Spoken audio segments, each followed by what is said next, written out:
3 of history's most popular military 30 cals, but does one shine above? We will find out through a series of 4 different targets, plus a little bonus round. But we have some bad news. An evil group of extraterrestrials just landed, and they're here to destroy life as we know it. They hid behind the first thing they could find, which was a 6x6 pressure-treated lumber wall. Our mission is to find out which cartridge is the best at getting through a pressure-treated lumber wall, but it really only counts if it could go through a 3/8 inch piece of mild steel afterward as well. Let's get some ETs. And how about we get things started off with the 54R, mainly because I only have a red dot on it.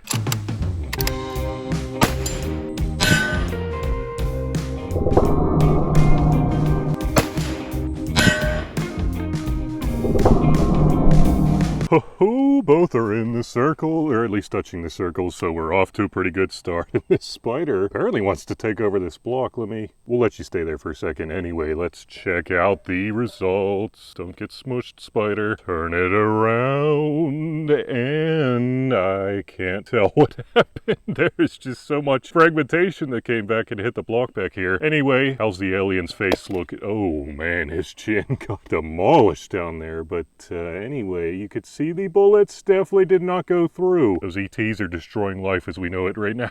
Sorry, spider, we're gonna have to relocate you. Oh, come on. Okay, I mean, that's slightly better. Whatever.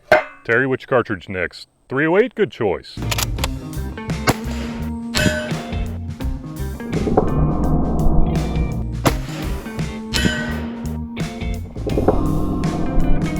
That Solus has been super accurate, but it does not like those M80 rounds, as you can see by how I did better with a red dot than the freaking magnified optic. But let's check out the back. I mean, still 2 good shots. One freaking gaping hole, but I can't really tell what happened otherwise. I think some more fragmentation hit this. Anyway, oh, maybe that was the gaping hole, or maybe the gaping hole was the one that tumbled. I'm not sure, but anyway, that evil ET got dropped from the jaw. And I guess I'll get a new block. I mean, who knows how compromised it is with all that fragmentation that came back. Here is our new block. I don't know if we'll hit the alien with it shifted that far over, but we'll see.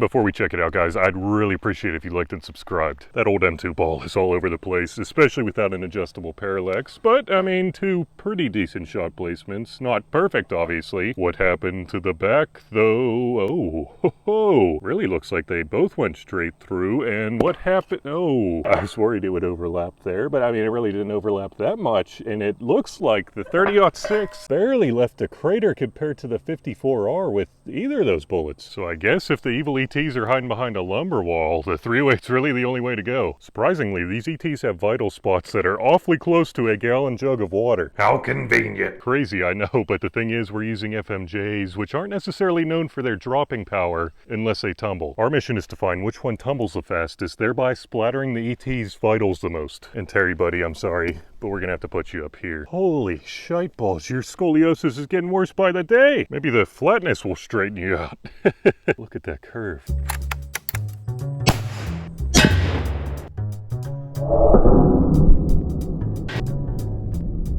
This is the first time I've ever shot a Mosin, and I remember growing up, my friends were always like, oh man, Mosins, kick. And now I'm just thinking, what? Anyway, that one had a decent reaction, but really nothing too crazy. I mean, the bottle shredded up a little bit, but nothing too crazy, like I said. Let's check out the steel. I didn't even realize when I was putting this back here, but this will probably tell us if the bullet tumbled, and it does not look like it did. I mean, maybe partially, but definitely not a good splatter. Who's next?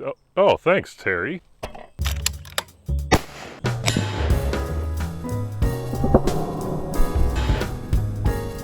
I think that was even less eventful. I mean, we'll have to check in the slow-mo footage, but let's check out the bottle, or I mean the alien vital cover thing. Anyway, the pretty good, about the same as the 7.62 by 54R, and oh man, the 308 went straight through the 3/8 inch piece. I don't really think it was tumbling at all. Looks like you get the pleasure of dealing with the 30-06. I mean, you would think if one of them could do it, right?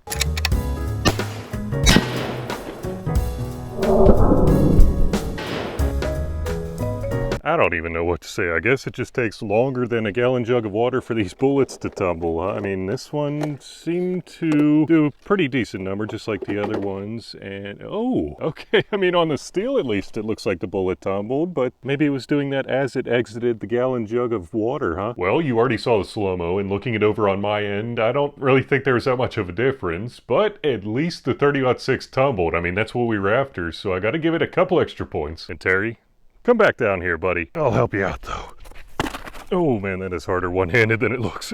My gosh, that's scoliosis. Or even more appropriately, ballistic ptosis, I guess? I don't know. But you know what's worse than ballistic ptosis or even scoliosis? Getting into credit card debt. Getting out? Well, the systems are set up so we don't. And if you're struggling with credit cards, personal loans, collections, or medical bills, you need to check out PDS Debt. PDS provides a service to match you with debt solutions tailored to your financial situation. Let's face it, we're all gun guys and girls, so it's pretty safe to say we've all made dumb purchases, or at least I know I have, and they haven't always been at the best time financially. That's where PDS Debt comes in, because if you're making payments on your debt every month and the balances just aren't going down, PDS has solutions for you. In fact, everyone with $10,000 or more in eligible debt qualifies, and there is no minimum credit score required. That's right, bad and fair credit accepted. So it's time to stop waiting and start saving. You can get a free debt analysis right now at pdsdebt.com/banana. It only takes 30 seconds. That's pdsdebt.com/banana. pdsdebt.com/banana. Now, back to the testing. Unfortunately, the ETs realized the shortcomings of pressure-treated lumber walls, so they moved on to concrete, specifically 1.57-inch thick paver walls. So this time our mission is to see which one will get through this concrete block the best to the 1/4-inch piece of mild steel that I'm about to put back there.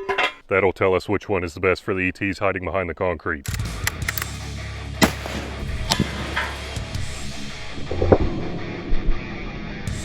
Let me tell you, sitting in the sun, that damn cheap plastic stock I have on the Mosin got way too hot for my cheek to touch. Anyway, I mean, that seemed to do a pretty good number on the block, and it actually knocked one of the wings out. And if you didn't do anything else, you showered his face with concrete, but oh my gosh, that barely even left a crater on the plate. That is freaking nuts. I mean, I don't know what to expect, but you would think it would go straight through, or at least more than that.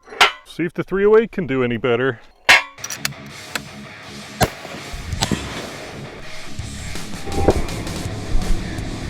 That one did a number on the block as well, but really the only thing that matters is the steel. So let's see what... Ooh, basically the same exact crater as a 7.62 by 54 R. I mean, if the 30-06 doesn't go through, this is going to be a very close race.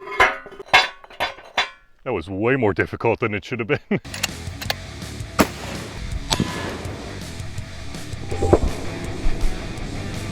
Maybe the most eventful? I mean, it certainly made the smallest pieces. Anyway, let's check out the steel and see. Actually, I don't know where that bullet landed. So there's the 308, there's the 54R, and I don't see any new markings, really. So it looks like we'll have to do some more investigation later. Apparently, the ETs figured something out hiding behind concrete, but the ones you really need to watch out for are the ones hiding behind steel, specifically mild steel. And based on how 2 of the cartridges weren't able to make it through 3/8 of an inch of mild steel, with a barrier in front, obviously, I think we should probably start there. Extremely loud. Come on. Stay up. Oh man, I am destroying this paint job. Alright, but it came through in the end. We are good to go.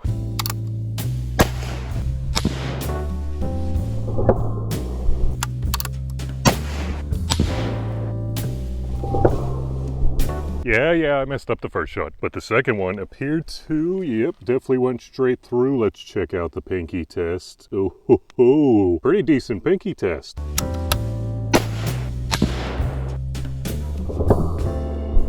We already know it went through, but how's it compare on the pinky? Oh, definitely not as good as a 54R, huh? I mean, look at how much room I got in there. This is probably the one we should be worried about based on its previous performances.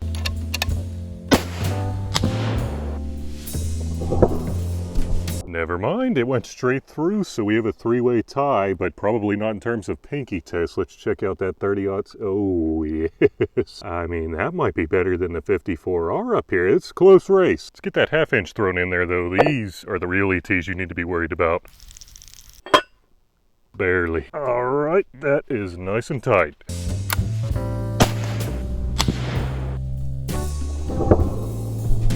I heard some stuff come back on that one, so I already know the answer is no. But that's still a pretty impressive hole regardless. Let's check out the pinky. Oh, yes. Nice and roomy in there.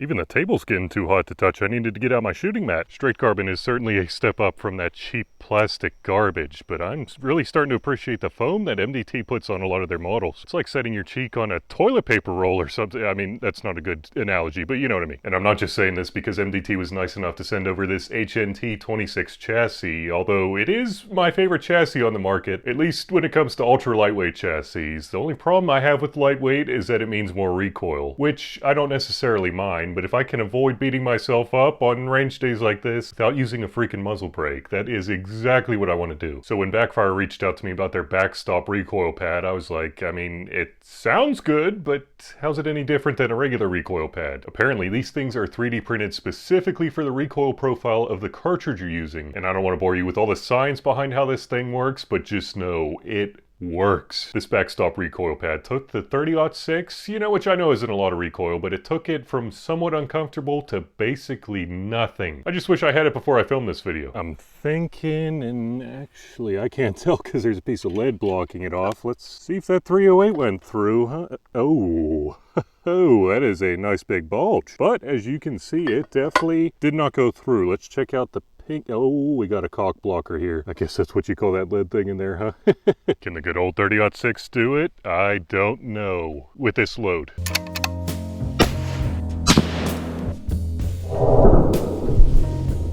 Well, I guess it's official. You're not getting any of the ETs hiding behind a 1/2-inch mild steel plate, but that doesn't mean we can't have fun with the pinky. Oh, nicely done. That one seems a little shallow though. We'll have to go back to the bench and do a little more investigation. But how about for the hell of it, we test some more potent military cartridges on AR-500 steel. A 1/2-inch thick piece of it. Actually, I think we might need to turn it around the other way. Damn it, I forgot it. There's all this kerf and stuff all over it. Okay, it doesn't need to be painted. And I really hope you guys enjoy. I mean, I don't think the ETs would hide behind AR-500 targets, but you never know. Up first, in 7.62 by 54R, we have Bulgarian ball ammo, which looks super menacing with this silver tip, but I'm pretty sure it's just a mild steel core. Big thanks to my friend who gave me some of these.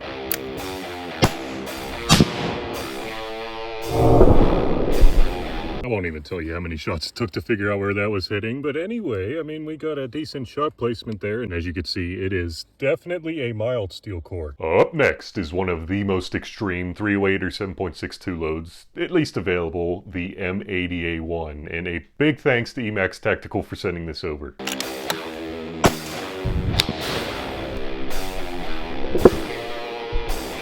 First shot, and we got a decent shot placement. Let's see what happened to the okay, it got stopped cold, I guess. Not even a bulge or anything, which I guess there wouldn't be with AR-500. It's just so hard. But, I mean, still pretty impressive regardless. And last but not least is the M2 AP, perhaps the most infamous 30-06 load, and a big thanks to Emax Tactical for providing this one, as well as the M2 Ball that I was using throughout the video. And I want to take a quick second to thank Midway USA for all the support they've given this channel. They have been the longest supporters of the channel by far, so I really appreciate it, even with all the craziness going on. And if you like the testing I do here, I really think you'll like Midway USA.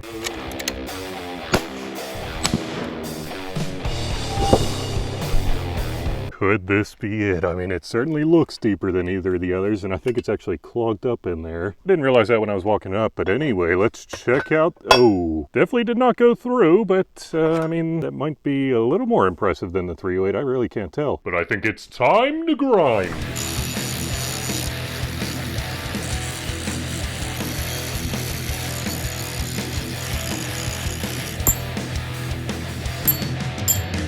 Well, the 308 won by a pretty healthy margin, but that has me wondering, how fast were these bullets going?